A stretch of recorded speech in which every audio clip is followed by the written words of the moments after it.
Raspadori, perché poi così. Poi dovremmo parlare del Parma. Dovremmo parlare del Parma senza Conte, perché è uscita la squalifica a Conte di 2 giornate. Poi se Raspadori, poi il Napoli, Lucca che fa? Perché poi si è fatto male Fulkrug un mese, quindi Milan potrebbe. Però poi nuovo infortunio per Anghissà. Non abbiamo parlato di quello di Meret, mentre Neres quindi abbiamo un po' di cose. Però Claudio Baglioni ha parlato ad Open Bar. Cominciamo.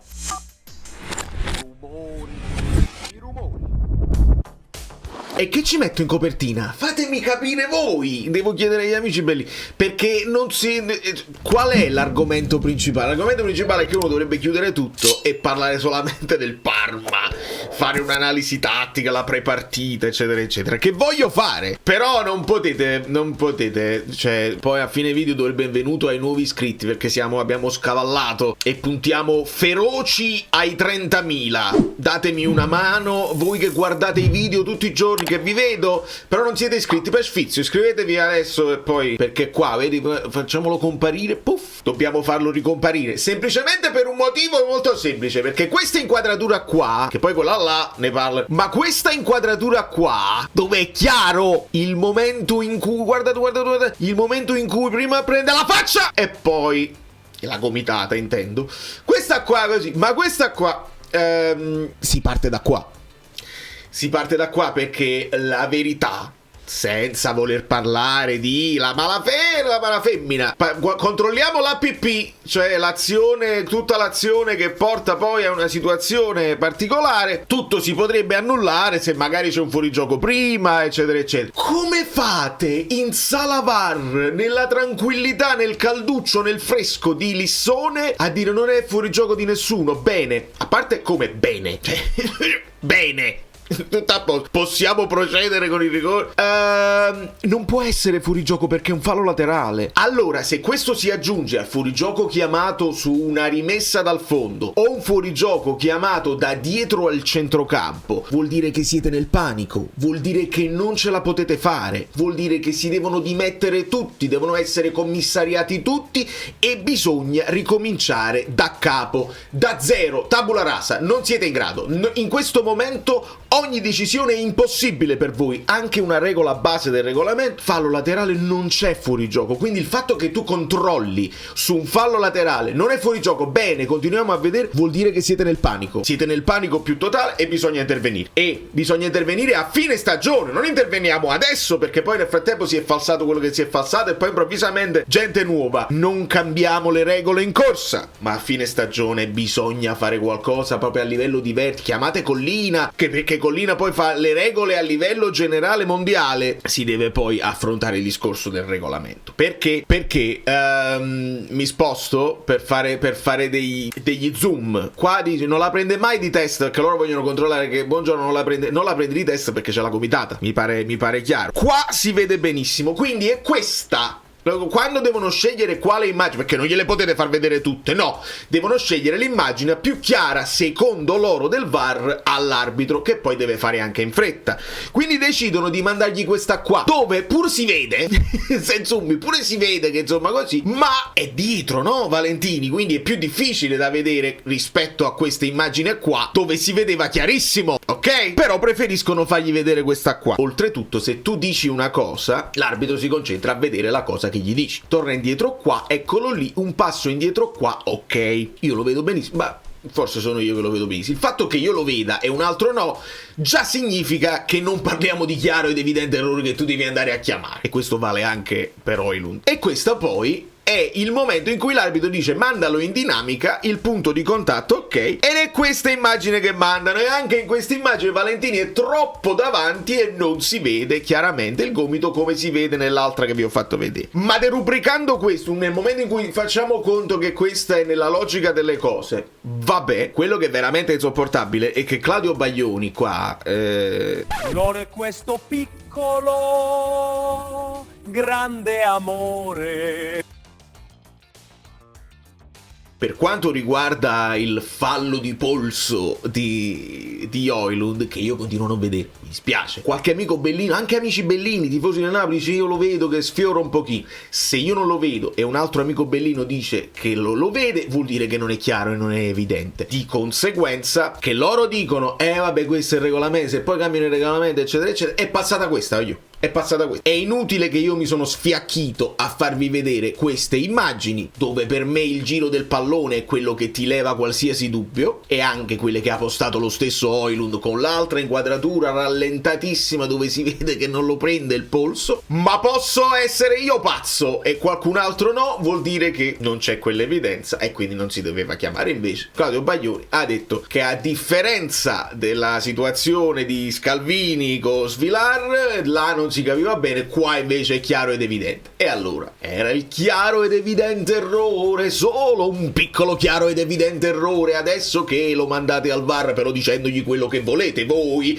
lo mandate al VAR a vedere, eccetera, eccetera, eccetera. Poi c'è un altro problema, l'uomo sta roba a mezzo perché mi vado in freva. Bisogna ricalcolare il fantacalcio, perché dice che Rachmani è stato ammonito. E non era il risultato da nessun tabellino. Il report della cosa, il fantacalcio ci sta dicendo dovete ricalcolare, annullate tutto, ricalcolate tutto, perché 0,5 cambia le sorti di qualsiasi fantacalcio e di qualsiasi cosa, cambia le sorti perché poi la diffida arriva prima anche per noi. Dobbiamo capire perché dai report non risultava da nessun tabellino, anzi su Cronaca hanno fatto pure il giochino ieri, dice qual è l'unico giocatore ammonito in Inter Napoli? Juan Jesus, bravissimi, risposta esatta, era solo lui. E invece scopriamo da fantacalcio, e va controllata questa cosa, perché cambia tutto, cambia veramente un sacco di cose. L'azione di Elmas come prevedibile, l'ho fatta vedere solo io, ma non fa niente. Però nelle altre notizie, allora Conte è stato squalificato per 2 giornate con una multa di 15.000. Ho letto, dice,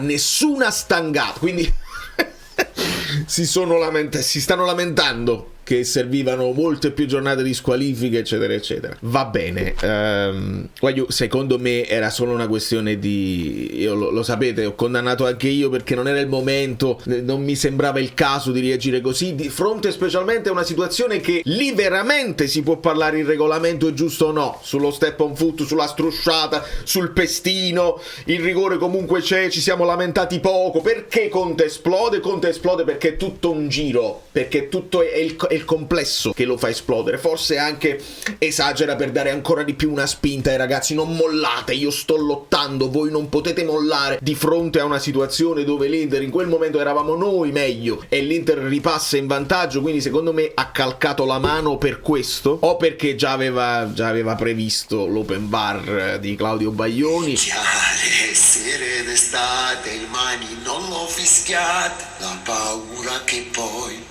mai più arbitrate, fallo alle 3 strisciate, non siamo mai lo fischiate, dal rigore all'Autaro, l'ho visto davvero, non l'ho visto, lo giuro, speriamo che il VAR mi richiama, e lui tutto ad un tratto funzionava.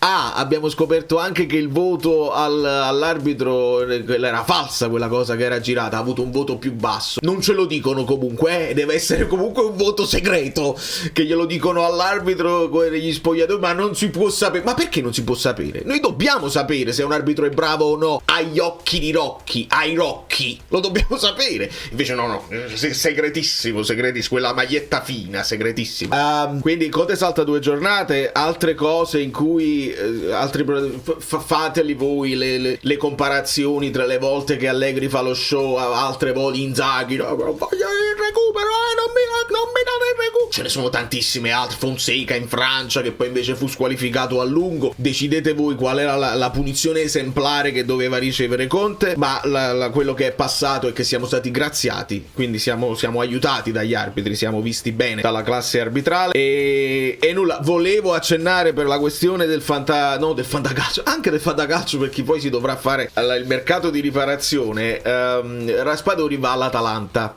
stiamo avendo vari here we go, varie cose, il che dice ma come alla Roma vai all'Atalanta? Non c'è Gasperini sta alla Roma, perché evidentemente è da considerare Lookman in uscita subito probabilmente, quindi l'Atalanta che è spesso molto veloce in queste situazioni, ne perdono uno, ne trovano subito un altro, scavalca quello che è l'idea che aveva la Roma.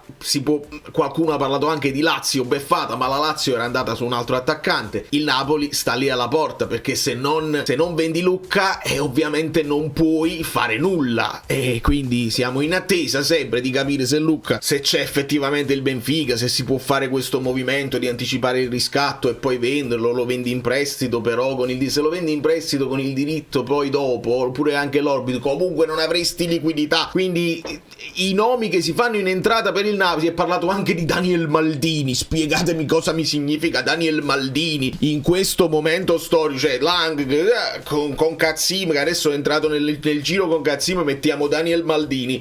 No, onestamente, altrimenti l'Atalanta non si va a pigliare Raspadori, si tiene Daniel Maldini. La Roma però un'altra cosa la fa, perché si va a prendere Robinho Vaz, che non conosco assolutamente, ci andremo ad informare, mentre noi dobbiamo fare i conti con gli infortuni che ritornano e gli infortuni che non ritornano. Io vi avevo detto, Anghissà mettiamolo nel mirino per la Juventus, la speranza di rivedere Anghissà convocato contro il Copenaghen e poi magari in campo con la Juve. Adesso abbiamo saputo che un po' di mal di schiena, che magari non cambia nulla, però se stai rientrando in forma e non ti puoi allenare si può slittare un pochino. Speriamo sempre per la Juve, speriamo, perché è veramente importantissimo. Non posso vedere che ogni volta che McTominay fa un saltello siamo là con l'apprensione che non possiamo mettere nessuno in campo. A tal proposito io quasi penserei di nuovo a Vergara, non succederà, perché poi la partita col Parma è importantissima e pare che il Parma, pigliamo lo scavetto, nelle ultime partite sta lavorando di 4-3-3, sempre un 4-3-3 accorto, però guardate come la spinta di Valeri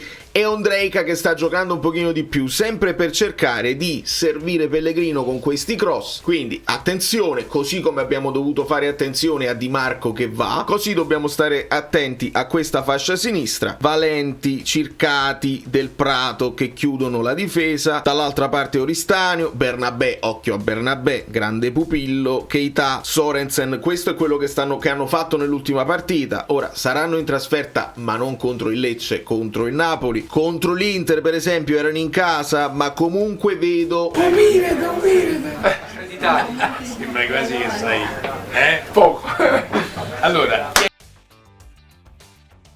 una linea 4 contro il Sassuolo, idem, quindi ci possiamo aspettare questo. So che è uscito anche il Bordocam e tutte cose che insomma noi all'estero non possiamo vedere se non abbiamo un gruppo di amici bellini che si mette a disposizione, registra e manda manualmente. Io sono col cuore nello zucchero ogni volta che questo succede, senza di voi non potrei sopravvivere onestamente. Vedi, se poi l'idea è Ferguson ne parliamo per l'attacco, onestamente non capirei come fa la Roma, insomma, con Dobbik anche mezzo infortunato ancora, a togliersi Ho capito che hanno preso Vaz, ma non ti può bastare, ne servono altri. L'ipotesi che pure era in prestito al Brighton, non mi è chiara questa situazione qua, però meglio un Ferguson che non un Daniel Maldini. Questo è il gesto del Daniel Maldini, sulle punte. E poi è notizia di ieri, sia Fabrizio Romano sia Di Marzio hanno parlato di Joao Gomez, però insomma bisogna ancora trovare l'accordo col Wolverhampton. Mi sembrerebbe assurdo parlare adesso del mercato di giugno se non possiamo parlare nemmeno del mercato di adesso. E questo Malen che poi si inserisce in questa cosa, perché Roma, Napoli interessati a questa cosa qua, ma è facile che si inserisce l'Atletico che si leva Raspadori e si prenda Malen, eccetera, eccetera. Quindi Napoli beffato, però dovete dire pure Inter beffata con Cancelo che va al Barcellona. Questo è quanto. Ho fatto un'insalata generale di tutti gli argomenti possibili e immaginabili. Non so cosa ho messo in copertina e vi chiedo scusa, ma veramente alcune cose sono difficili da accettare. Non so quali sono le più importanti, qual è la cosa che fa ribollire di più il sangue dei tifosi, ma adesso dobbiamo concentrarci seriamente sulla partita col Parma, perché la partita col Parma ci fa capire quanti punti dobbiamo fare nel girone di ritorno capiamoci, perché va benissimo quello che abbiamo fatto a San Siro, però si perde ride tutto se poi non batti il Parma, e vuol dire che hai chiuso, hai fatto al giro di boa, sei arrivato con 38 punti e 38 per 2 non bastano per vincere lo scudetto. Basta, fiduciosi, da New York Valerio Fluido è tutto, vi abbraccio e vi bacio, like, hype. Ah, fammi vedere chi si era iscritto. Giacomo Vinci, forza Napoli, vinci.